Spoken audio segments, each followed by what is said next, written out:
Shooting. I made you look, yeah. The football guys are shooting.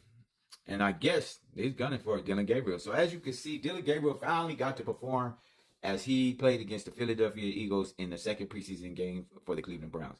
And what I can tell you, it's not what they said it was. As you know, Tony Grucey went on to say that Dillon Gabriel looked a little better. He throws a tight little ball and this and that.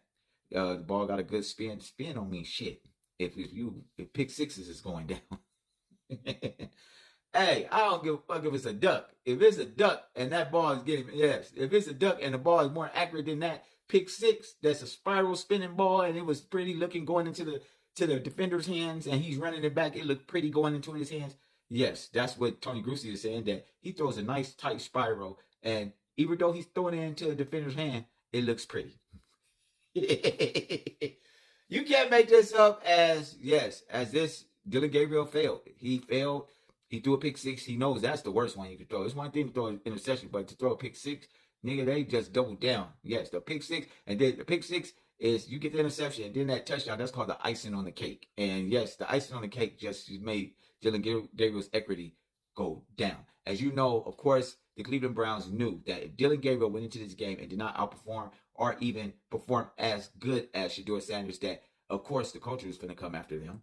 And of course, other sports analysts is going to speak up. We're just waiting for the day after. That's tomorrow for Stephen A. and everybody else to come out and speak on the situation which the Cleveland Browns is going to get chewed up.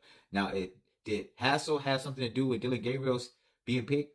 I think so. As he went on to say, he didn't have nothing to do with Shedeur Sanders. He for sure didn't say, oh, I didn't have nothing to do with Dillon. So I guess he had something to do with Dillon Gabriel. And Starinsky, I guess he had something to do. That's the head coach, has something to do with Dillon Gabriel. But one thing I do notice, that Andrew Berry know what the fuck he doing. As Andrew Berry listened to that little man that was sitting on his shoulder, draft Shedeur Sanders. Draft Shedeur Sanders. I know your job is on the line, but draft Shedeur Sanders. Yes, Andrew Berry had a puzzled look the day of the draft, as he was told by the owner of the Cleveland Browns that if you take Shedeur Sanders, your ass gonna be fired if this is an epic fail. And of course, Andrew Berry took that in consideration, and it took him a long time because it went 144 picks and 5 in the 5th round. Yes, Andrew Berry finally said after he pondered with the situation for 5 rounds, he finally said, I'm tired of losing. I am tired of losing. I'm tired of being a loser.